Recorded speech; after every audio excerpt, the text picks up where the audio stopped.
Assalamualaikum warahmatullahi wabarakatuh. Halo Sobat Lentera, hari ini kita memiliki sesi podcast special edition yang ditaja oleh Dinas Pendidikan BEM FKIP dan juga Dinas Sosial Politik BEM FKIP, yang yaitu moderator pertamanya adalah Robi sendiri, dan saya sendiri Alvis sebagai Kepala Dinas Pendidikan. Dan di podcast spesial kali ini kita juga memiliki pemateri yang sangat spesial, yaitu Menteri Risma. Halo Sobat Lentera, perkenalkan saya Nurhuda Ananda Brijantoro, bisa dipanggil Huda. Saya mahasiswa Pendidikan Olahraga Angkatan 2021. Halo Bang Huda, salam kenal. Halo. Halo Pak Men. Jadi gimana sekarang Bang kesibukannya? Bagaimana kesehariannya? Boleh diceritakan? Oke, Alhamdulillah di tahun ini diamanahkan sebagai Menteri Riset dan Inovasi Mahasiswa Badan Eksekutif Mahasiswa Universitas Riau periode 2025.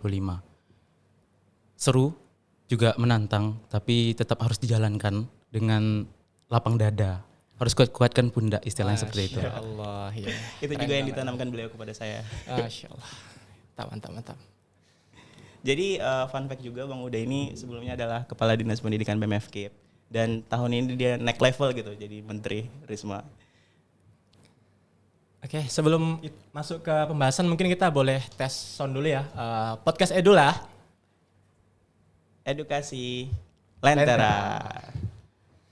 Oke, Bang Huda juga Pak Kadis Pendidikan. Sekarang pembahasan kita itulah mengenai ketimpangan akses dan kualitas pendidikan. Mungkin barangkali untuk memantik dan memancing pembahasan kita di awal. Mungkin saya sebagai moderator 1 akan menanyakan kepada Bang Huda sebagai pemateri hari ini itu pertanyaan berkaitan dengan bagaimana sih Bang Abang memandang dari sudut pandang Abang sebagai aktivis pendidikan gitu ya kan. Bisa kita bilang karena beliau sudah masuk ke sebuah sistem yang berkaitan dengan keaktivisan mahasiswa gitu. Dan bagaimana Bang Huda memandang keadaan atau kondisi pendidikan di hari ini Bang, di tengah keadaan yang mungkin bisa kita bilang carut marut gitu kan. Silakan Bang. Oke, sebelumnya terima kasih kawan-kawan dari Lentera BEM FKIP Universitas Riau yang telah mengajak saya diskusi untuk membahas terkait dengan pendidikan, tentang akses, dan juga tentang kualitas pendidikan Indonesia saat ini. Jika kita memandang pendidikan saat ini, tentu kita harus berbicara tentang bagaimana pendidikan itu bisa berjalan. Jika seseorang memiliki pemahaman yang mendasar atau fundamental terkait dengan yang benar dan yang salah, memiliki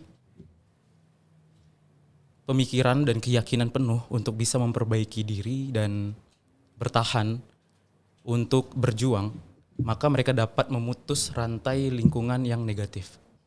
Nah, kalau kita berbicara tentang pendidikan saat ini, itu kita tidak akan lepas dari yang namanya ekosistem pendidikan. Nah, pendidikan kita sering sekali melihat secara general. Kita melihat secara umum terkait dengan pendidikan. Nah, kalau saya memandangnya dari ekosistem pendidikan yang ada di Indonesia, saya mengibaratkan ini seperti teori education tree atau pohon edukasi atau pohon pendidikan. Saya menganalogikan pendidikan itu seperti pohon. Nah, pohon itu memiliki akar, batang, ranting, daun, buah bahkan. Buah, bunga. Jadi kalau kita berbicara tentang pendidikan, tidak hanya berbicara tentang prestasi. Oh iya. Nah gitu. Nggak langsung ke buahnya ya Bang? Iya, betul. Jadi ada beberapa aspek yang perlu kita perhatikan. Di mana kalau misalnya di pohon, ini memiliki beberapa bagian dan sangat penting untuk ekosistem pohon tersebut. Jadi satu dengan yang lain bagiannya itu saling membutuhkan. Kalau misalnya satu yang terganggu, maka terganggu juga yang lain. Kan begitu kan? Nah, pendidikan juga sama. Pendidikan itu memiliki beberapa aspek. Ya. Baik itu tentang budaya pendidikan, filsafat pendidikan, konsep pendidikan, sistem pendidikan, struktur pendidikan, sumber daya manusia, terus juga government, peraturan, hingga law. Jadi di situ semuanya ada di dalam ekosistem pendidikan. Begitu. Nah, Nelson Mandela itu pernah berbicara tentang pendidikan, di mana senjata terampuh atau senjata terkuat di muka bumi ini bukanlah bom atom, bukanlah nuklir, tapi adalah pendidikan. luar biasa. Nah, itu dia. Itu pentingnya pendidikan. Penting itu ya. Ya, jadi negara-negara besar seperti Cina, negara maju seperti Jepang, dan bahkan negara adidaya seperti Amerika itu sangat menghargai yang namanya pendidikan. Dan pendidikan merupakan pondasi di sana. Kalau kita mengingat sejarah, dahulu ketika Nagasaki dan Hiroshima dibom, diluluhlantakkan oleh Amerika Serikat, apa perintah Kaisar Hirohito saat itu? Cari berapa guru yang masih ada. Ya, itu yang kami dengar. Kumpulkan semuanya. Ya. Dan seberapa penting jika sampai seperti itu, seberapa penting pendidikan bagi suatu negara? Kan seperti itu. Iya. Betul.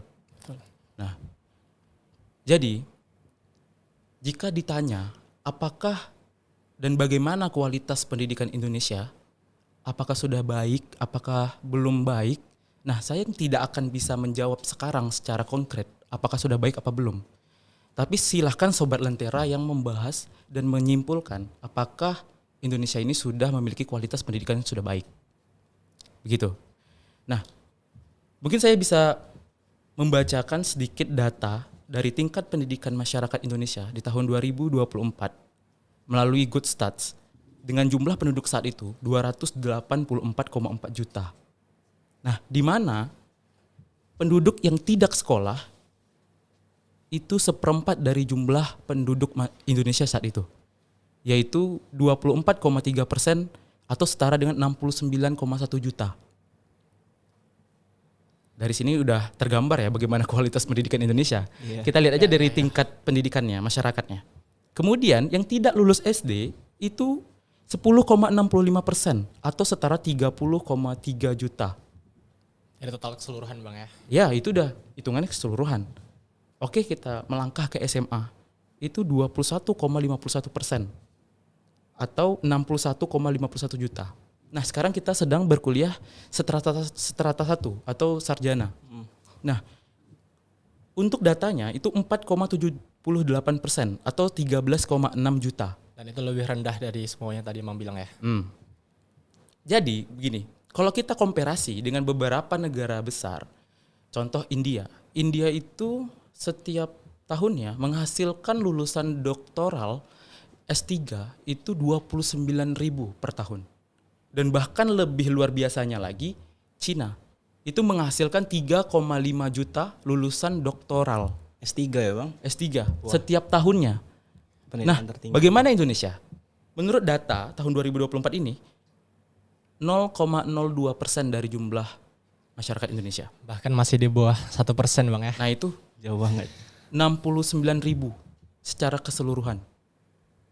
Nah, dari sini sudah terlihat persentase dari tingkat pendidikan masyarakat Indonesia itu sendiri. Sangat memprihatinkan banget, Bung. Betul. Mungkin kalau kita udah lihat sampai kualitas yang Abang udah sampaikan tadi, boleh kita masuk ke apa ya Bang ya, menjadi sebabnya mungkin ya. Kita juga tahu bahwasanya hari ini teman-teman semuanya yang menjadi permasalahan di sektor awal pendidikan adalah akses pendidikan yang kita akan bahas sekarang ini. Dan ya sama-sama kita ketahui bahwasanya di sini kami ingin meng-highlight itu di bagian ketimpangan akses pendidikan antara desa dan kota. Sama-sama kita tahu Bang Huda itu bisa kita lihat sendiri gitu kan. Di kota Fasilitasnya lengkap. fasilitas gitu kan. SDM gurunya, SDM muridnya dan sebagainya. Ya itu mungkin dari kalau kita tinjau dari sudut pandang mikronya gitu Bang. Kalau secara makronya itu mungkin di bagian kurikulum yang berubah-ubah hari ini atau tenaga pengajar yang tidak mumpuni sampai kualitas kerja gurunya itu kan tentu sebuah hulu ke hilir yang sebuah problematik gitu kan bisa kita bilang. Satu sisi juga ada guru yang tidak dijamin kesejahteraannya hari ini sehingga menjadikan pendidikan itu juga bisa kita sama-sama lihat tidak berkemajuan gitu Bang. Gimana Abang menilai ini? Oke. Ya mungkin bisa dijelaskan dari yang strata pohon tadi Bang. Ya. Biar lebih rinci. Oke. Jadi sekarang ini di rezim Presiden Prabowo, sebenarnya dari zaman Presiden Jokowi itu sudah merencanakan Indonesia Emas 2045. Betul. Indonesia Emas 2045. Nah, menurut People Knowledge Management di situ menjelaskan bahwasannya satu-satunya cara untuk meningkatkan kapabilitas generasi Indonesia muda emas 2045 adalah dengan meningkatkan kapabilitas sumber daya manusia pada sektor SDM kualitas. Sistem pembangunan sumber daya manusia itu Bang ya. Ya. Jadi dalam konteks ini pemerintah mencoba untuk bisa mencari solusi agar pendidikan itu tetap bisa bersaing dan juga bisa bersaing dengan negara-negara lain. Nah, SDM human capital itu perlu ditingkatkan.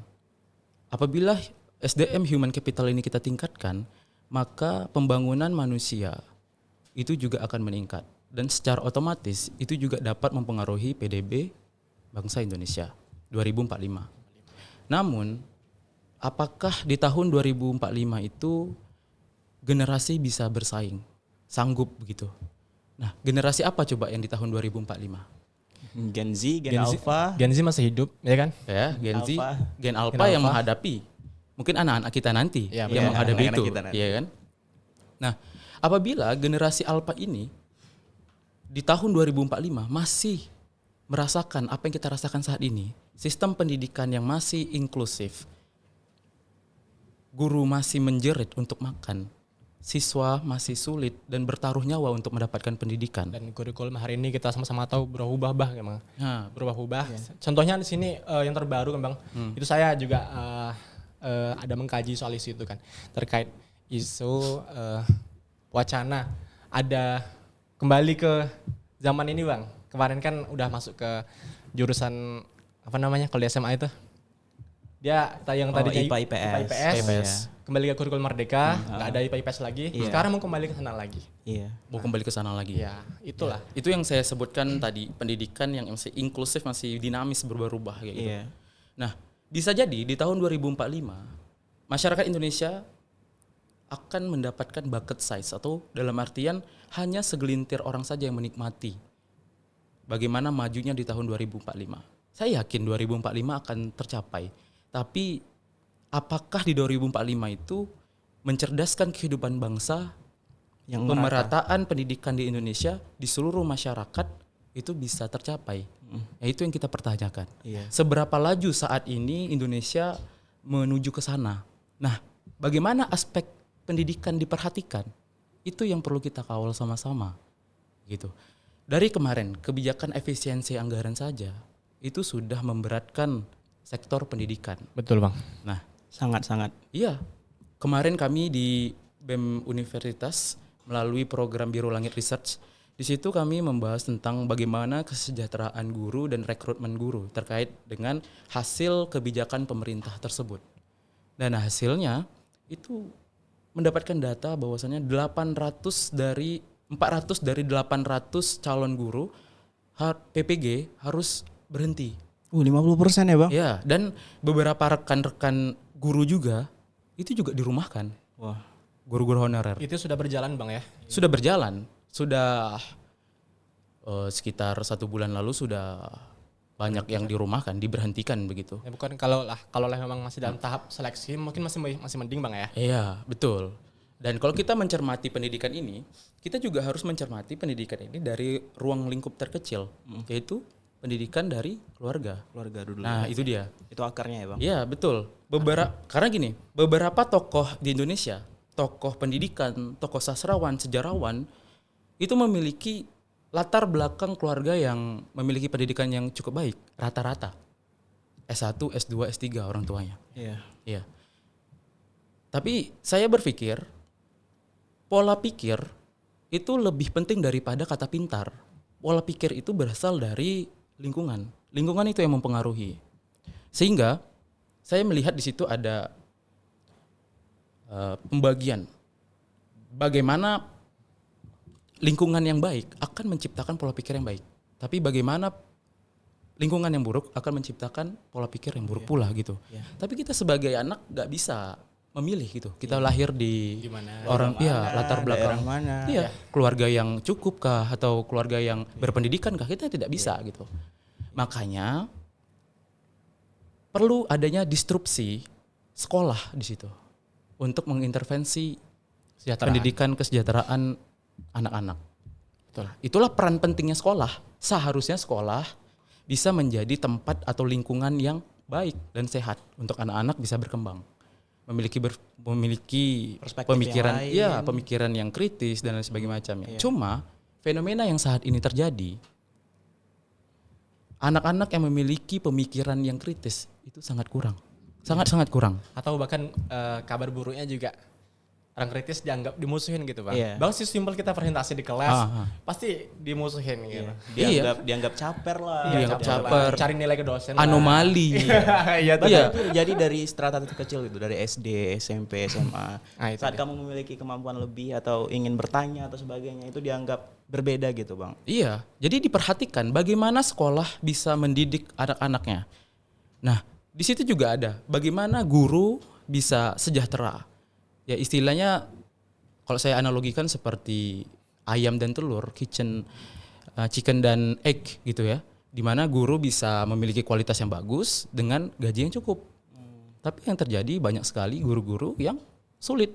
Bahkan di sini saya mencatat juga ada kisah Ervina dan Pak Sumarlin yang berada di NTT, umurnya 32 tahun, ke sekolah harus 6 kilometer berjalan. Harus lewatin hutan, lewatin jurang, dengan gaji 300.000, itu pun 150.000 dari komite.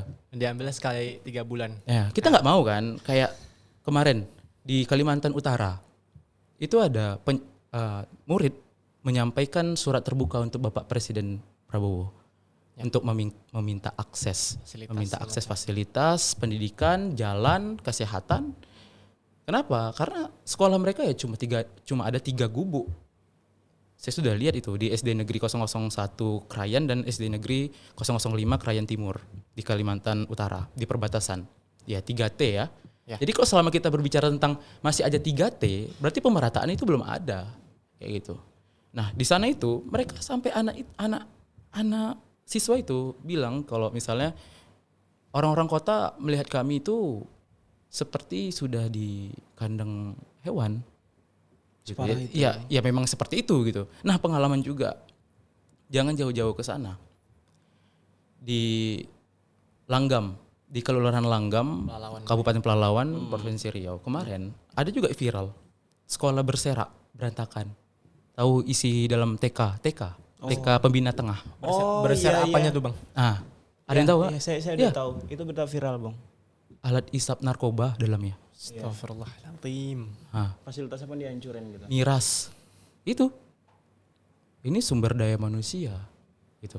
Kita berbicara sumber daya manusia di sini. Bagaimana peran pendidikan di sini untuk menentukan bagaimana kualitas dari masyarakat Indonesia. Karena yang mengukur itu adalah tingkat pendidikannya. Gitu. Orang berpendidikan nggak mungkin kayak gitu. Itu yang perlu disampaikan. Makanya perlu banyak sekali pembenahan terkait dengan pendidikan ke depannya memang. Nah, gini, pola pikir. Sekarang nih kita berbicara tentang pola pikir. Kebanyakan siswa-siswi sekarang ini, pola pikirnya adalah terbagi antara A dan B. Jadi kalau misalnya ada yang berpikir berbeda, dianggap anti. Dianggap kiri. Dianggap kiri. Jadi kalau misalnya nih, saya nggak suka jeruk. Ya. Dianggap saya ya nggak suka jeruk gitu. Saya bermusuhan gitu. Saya nggak mau makan apel misalnya. Ya saya benci sama apel. Oh, berarti bukan circle-nya orang-orang yang makan apel kayak gitu. Dan makan jeruk. Nggak sama-sama mayoritas. Iya. Iya seperti itu. Ini yang terjadi sekarang. Nah, kalau misalnya kita berbicara pendidikan, kualitas pendidikan atau kualitas siswa-siswi yang ada di Jawa dan di Papua itu masih kita pikirkan. Terus kemudian di daerah 3T dan ibu kota masih kita pikirkan, kemudian daerah pesisir dan daerah pegunungan masih kita pikirkan, maka gap of knowledge-nya masih sangat besar. Iya. Ya, pemerataan itu masih sangat kurang. Jauh banget Bang. Iya, karena kualitasnya berbeda. Sebenarnya itu juga terjadi di Riau loh, teman-teman. Karena kebetulan di Dinas Pendidikan sendiri itu udah ada program yang sudah ada pun dari zamannya Bang Huda dulu. Itu namanya Aksi Peduli Pendidikan. Dan dari hasil observasi beberapa desa yang ada di desa Kabupaten Kampar dan sekitarnya Pelalawan, itu sangat timpang teman-teman. Bahkan Bang Huda juga udah pernah menjalankan APP itu sendiri. Bisa diceritakan Bang? Iya, ini juga pengalaman ya sebenarnya. Iya. Di tahun 2024 Iya.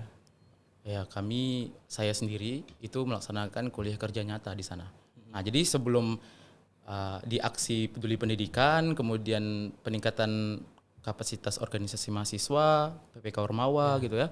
Jadi di awal pertama kali itu pengalamannya di saat KKN.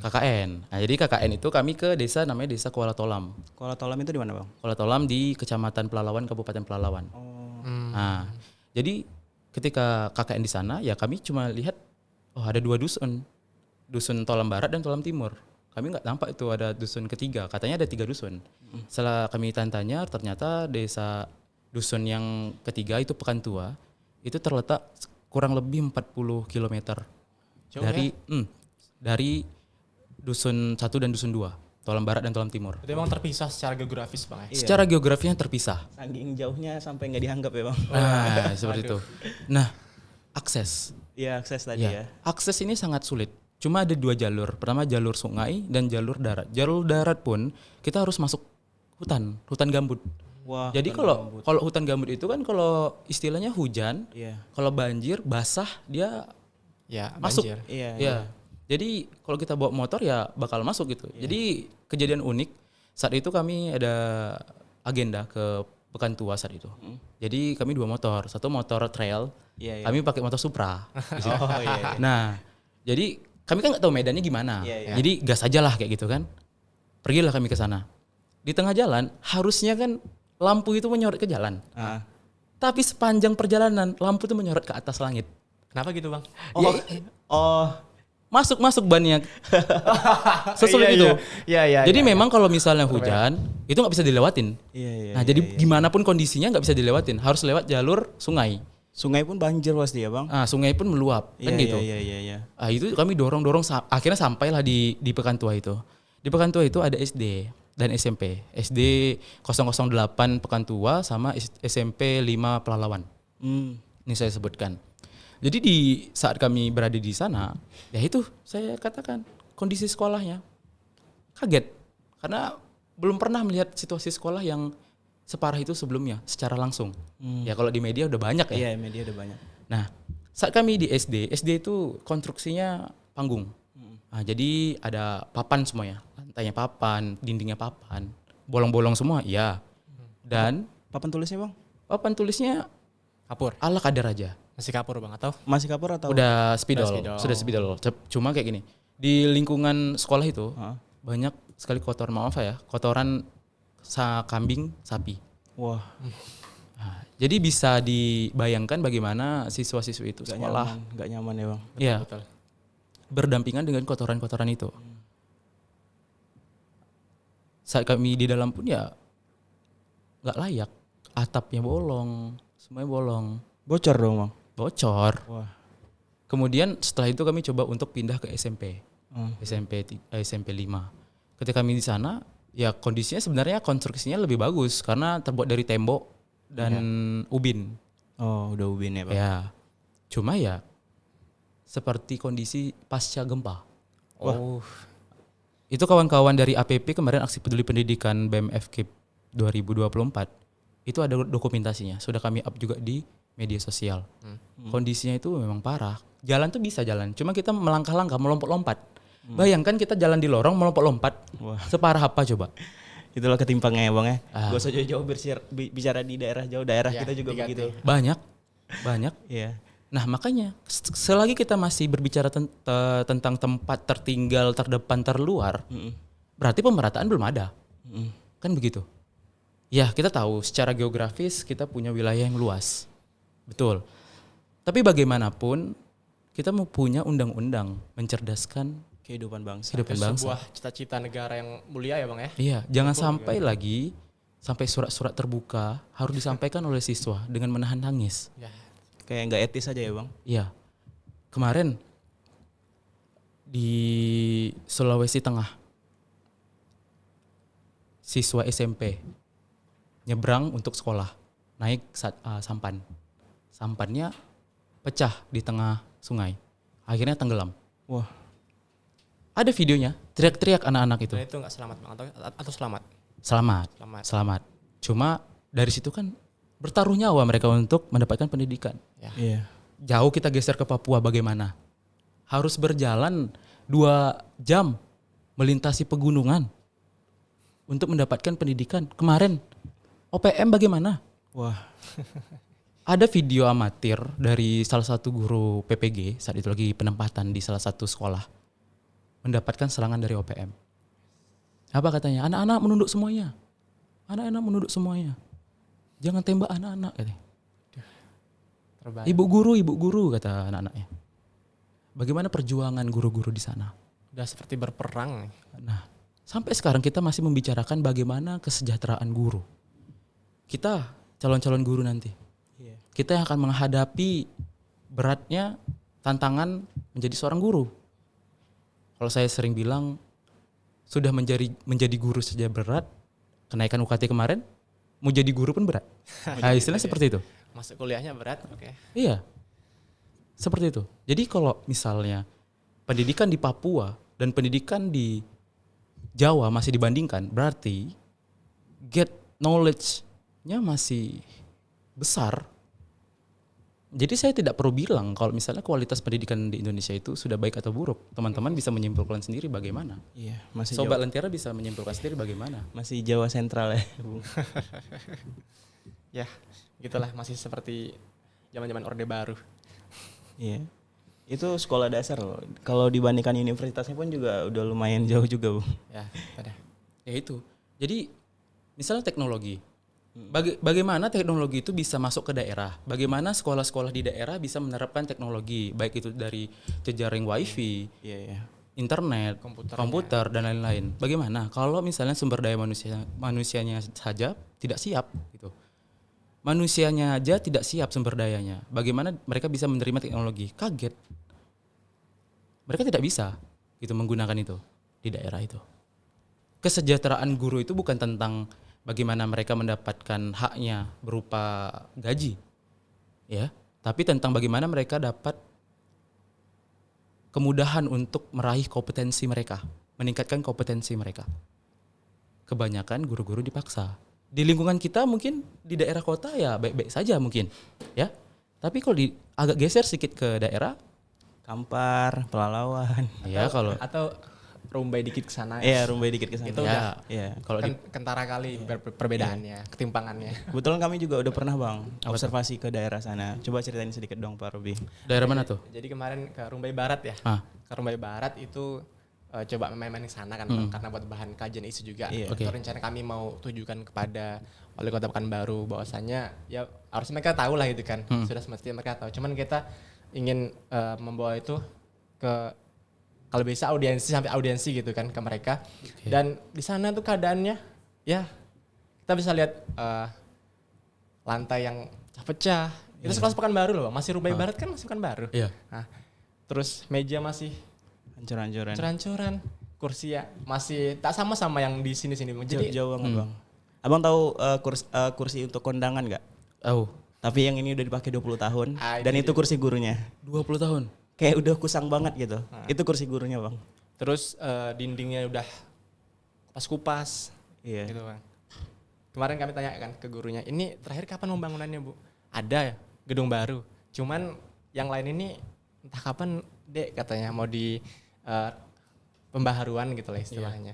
Karena kami menyayangkan aja gitu sekolah Pekanbaru tapi masih ada di pinggir-pinggiran ini masih ada yang Tertinggal lah. tertinggal gitu. Jadi apa komitmen entah pemerintah yang udah atau yang sekarang gitu kan, kayak mana sih kita menilai komitmen government di sana gitu kan. Masa ya tadi kita bahas ketimbangan bahkan sampai ke 3T daerah-daerah terpencil, bahkan Yang masih Pekanbaru aja kayak gitu, Bang. tak sejauh-jauh main gitu Pekanbaru Iya, masih ada masih gitu. Pekanbaru. Kembali kepada government yang memiliki pemangku kebijakan. Karena bagaimanapun kita berusaha untuk memprotes, berusaha untuk menyuarakan, kalau pemerintah yang tidak membuka telinganya, sulit juga. Itu dia. Jadi masalah pendidikan ini cukup luas untuk dinikmati oleh masyarakat Indonesia, masyarakat Provinsi Riau gitu. Ketimpangan, akses, bagaimana kualitas pendidikan, itu menjadi satu kesatuan yang sampai saat ini masih terus diperjuangkan. Itu. Gak tega kita lihat bapak ibu kita di daerah itu. Duduk di kursi kayak gitu. Untuk makan saja sulit. Iya kan? Dengan gaji honorer segitu. Iya, makanya tadi di awal saya mengangkat ekosistem pendidikan. Karena banyak faktor yang harus kita perhatikan. Baik itu dari budaya. Nah, budaya itu kan polarisasi yang harus diperbaiki. Bagaimana generasi-generasi muda ini memiliki mindset atau memiliki pemikiran yang sudah baik. Berpikir kritis. Mereka bisa membaca, mereka bisa menulis. Tahu? Kemarin banyak loh viral. Iya. Anak SMP. Brain rot. Oh. Ya. Menghitung aja tambah-tambah tak bisa. Bagi-bagi tidak bisa. Kalau ditanya kenapa? Alasannya karena pandemi. Karena pandemi sehingga mereka harus skip. Berarti kan ada kecacatan prosedur di situ, kegagalan di situ. Betul. Nah, ini yang disayangkan sebenarnya. Kemarin nih di Kediri sampai bingung saya. Ini generasi emas atau generasi cemas? Sampai meracik minuman keras, oplosan, Ngoplos. puluhan anak SD. Anak SD. Ngoplos minuman. Ada di media diangkat. Itu balik lagi ke lingkungan sih bang. Nah, Kalau udah separah itu. nah. Bagaimana coba perasaan gurunya melihat kayak gitu? Puluhan anak SD udah bisa meracik minuman keras oplosan, Mabuk-mabukan. mabuk-mabukan. Bawah umur banget loh itu. Itu dia tadi. Itu dia. Jadi perlu adanya sinergi. Perlu ada sinergi tidak hanya oleh pemerintah, tapi masyarakat juga ikut Iya. di situ, di dalamnya. Dan pemerintah memiliki otoritas terbesar dalam meningkatkan pendidikan di Indonesia. Kita berbicara tentang gimana pendidikan di Finlandia. Kita berbicara tentang bagaimana pendidikan di Denmark, Singapura, Jepang, Cina. Sistematisnya juga beda. Iya, kita sampai kapan bermimpi kalau eksekusinya tidak ada? Menghisap jari aja bang. Itu dia. Nengok tetangga kita.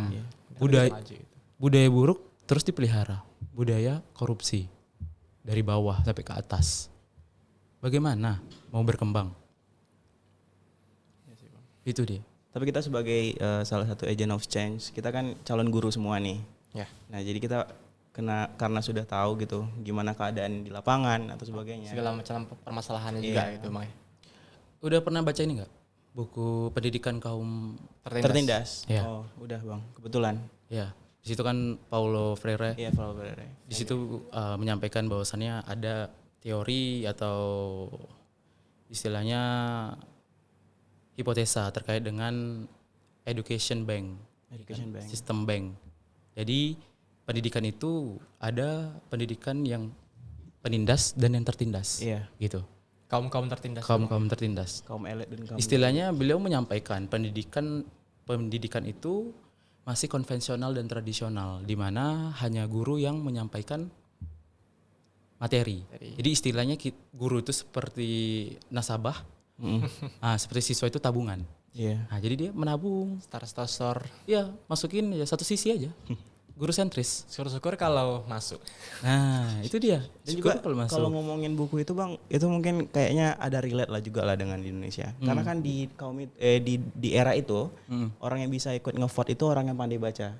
Jadi orang yang bisa dibilang akademik gitu. Iya. Nah jadi Paulo Freire ini tuh nggak mau kaum tertindas ini kehilangan suaranya. Jadi dia tuh membuat pelajaran sebanyak-banyaknya untuk orang-orang kaum tertindas ini bisa punya suara gitu untuk memilih pimpinannya nanti di masa depan. Nah, itu dia Dan tadi. saya rasa juga ini juga terjadi di negara Iya. kita gitu. Banyak yang nggak tahu tentang apa aja narasi-narasi tertentu. Bahkan Iya. dari segi literasi aja mereka kayak nggak terlalu peduli gitu. Itu dia. Ada beberapa mungkin kaum-kaum yang intelektual, Iya. kaum-kaum intelektual yang memanfaatkan kelemahan Nah, masyarakat itu Indonesia. dia. Itu dia. Melalui media, melalui teknologi yang ada, Oleh joget-joget. ya digeser istilahnya di monopoli lah pemikirannya untuk memilih ngevote salah satu pihak. Jadi dimanfaatkan kelemahan itu. Tanpa tahu latar belakang atau sebagainya. Baru-baru ini loh ada air ajaib apa? Ya, garam. Garam. Yang air Iya, ajaib itu loh. Banyak lah pokoknya. Iya, Iya. ada air ajaib. Jadi masyarakat berbondong-bondong ngambil air itu. Padahal PDAM bocor pipanya. Dikiranya air suci. Dikiranya air suci. Nah, Iya. itu dia. Sampai hal yang seperti itu. Nah, bagaimana coba? Jadi dimanfaatin. Nah, dari buku itu disampaikan bahwasannya bagaimana sistem pendidikan itu lebih baik kita berdialektika. Berdialog. Kayak sekarang inilah gitu. Ya, berdialog. Kita berdiskusi dengan siswa. Gitu, dengan siswa. Jadi peserta didik dengan pendidik itu bisa saling menyatukan persepsi, berdiskusi. Gak Yang- cuma dari satu arah aja. gitu. Iya, betul. Di situ. Jadi dari awal dari bawah bagaimana mereka bisa berpikir secara kritis, bagaimana bisa memiliki kemampuan problem solving itu sudah dilatih dari kecil. Semestinya. Karena memang pendidikan itu harus dibangun dari bawah. Karakter itu harus dibangun dari bawah. Iya. Tak bisa lompat langsung ke Ya. Nggak bisa. Baik itu buahnya tadi ya. betul. Buahnya tadi, Bang. Attitude, Baik itu karakter intelektual, karakter emosional, moral itu memang dibangun dari bawah, norma. Itu dia tadi. Makanya saya bilang tadi, lingkungan itu sangat berpengaruh terhadap pola pikir. iya. Tuh. Pola pikir yang bagus, yang sehat berasal dari lingkungan yang sehat. Diharapkan sekolah ini adalah lingkungan yang sehat. Yang menjadi ajang untuk mempertanyakan semuanya gitu. Ya. Iya, makanya disrupsi di situ. Iya. Karena kalau hanya mengandalkan pendidikan keluarga, tidak semua keluarga memiliki pendidikan yang baik. Iya. Begitupun sebaliknya. Untuk anak, Ya. begitu juga sebaliknya. Iya, nggak boleh hanya mengandalkan pendidikan sekolah. Ya, begitu. Saling mendukung bersinergi. Iya. Saling mendukung dan bersinergi. Ya. Hanya kalau kita berbicara bagaimana peran dari sekolah, ya itu dia tadi. Yang menjadi lingkungan agar masyarakat anak-anak mendapatkan pendidikan secara merata. Baik itu dari keluarga yang berpendidikan maupun yang non pendidikan. Karena kita nggak bisa menjamin semua anak-anak memiliki background keluarga yang berpendidikan. Ya, betul. Iya, karena mungkin memiliki latar belakang yang berbeda-beda. Ekonomi segala macam, Bang ya. Iya, itu dia tadi. Nah, kan secara hierarkinya harapannya bisa mendapatkan pendidikan yang sama. Mm-mm. Nah, tapi ya berjalannya waktu ada pula kan Timpangan ketidakseimbangan itu, tidak seimbang yang ada di kota, yang ada di desa, swasta, negeri. Itu ada gitu, kualitasnya berbeda. Tentu sekolah yang baik itu ya memiliki lingkungan yang membangun. Iya. Gini Bang, kalau gitu Abang ada nggak gitu saran-saran sebagai calon pendidik yang sedang nonton ini, Oke. Sobat Lentera? Ya, Ada nggak mungkin Bang? gini lah pertanyaan. Ah. Jadi menambahkan gitu ya. Oke. Mungkin melengkapi juga. Ya. Sekarang kan dari sudut pandang mahasiswa dan sekaligus calon guru. Calon Nah, itu pendidik. lah. Nah, Calon pendidik. mungkin sebagai closing statement Abang gitu kan. Iya. Untuk mengakhiri episode podcast Edula ini Iya. yang berjudul Ketimpangan Akses Pendidikan dan Kualitas Pendidikan. Silakan, Bang. Oke. Yang kita miliki sekarang 2 tangan 2 kaki. Ada hal yang kita bisa kendalikan, ada yang tidak bisa kita kendalikan. Kita adalah calon-calon guru. Sekarang kita menempuh pendidikan, kita tahu bagaimana situasi pendidikan sekarang. Jadi dari sekarang kita persiapkan apa yang kita akan lakukan ke depan. Tentu dedikasi itu harus besar untuk dunia pendidikan. Niat bagaimana untuk membangun pendidikan bangsa juga harus dipupuk dengan kuat. Nah, sobat-sobat Lentera tentu ingin memiliki guru-guru yang berkualitas. Nah, kita-kita ini calon-calon guru yang berkualitas nantinya. Setiap masa ada orangnya, setiap orang Ada masanya. ada masanya. Jadi mari kawan-kawan semua, mari kita sama-sama satukan pemikiran, satukan langkah demi pendidikan Indonesia lebih baik. Dengan niat yang tulus, dengan dedikasi yang hebat. Saya yakin suatu hari nanti Indonesia akan memiliki kualitas pendidikan yang baik, pendidikan yang merata, yang menegakkan hak-hak masyarakat akan nikmatnya pendidikan. Tidak ada lagi pendidikan di daerah, tidak ada lagi kurangnya fasilitas, akses, dan kita selalu berharap dan selalu berdoa yang terbaik untuk masyarakat Indonesia ke depan. Salam pendidikan. Jaya. Oke, mungkin untuk terakhir itu spesial karena akan dipublish di Hari Pendidikan Nasional, maka juga selamat merayakan Hari Pendidikan Nasional tahun 2025. 25. Oke, terima kasih Bang Huda sudah mengisi sebagai speaker, yaitu Menteri Riset dan Pengembangan Mahasiswa BEM Undir 25. Kami sangat bangga untuk menjadi moderator dan perjalanan podcast kali ini. Mungkin untuk kata-kata lainnya disambung oleh moderator 1. Apa udah? Udah, mungkin cukup gitu aja. Oke. Terima kasih Bang Huda. Oke, ya. Dari Robi mengucapkan terima kasih, Bang. Oke, mungkin bisa jargon pendidikan dulu ya Bang. Gini, jadi executive education, saya ngomong gitu, ntar Abang sama Pak Robi jawabnya made a bright future. Tapi gini, made a bright future gitu. Oke, bisa ke kamera ya. Kamera yang mana nih? Yang tengah aja. Yang tengah. Oke. Executive education Made a bright future. Sampai jumpa lagi.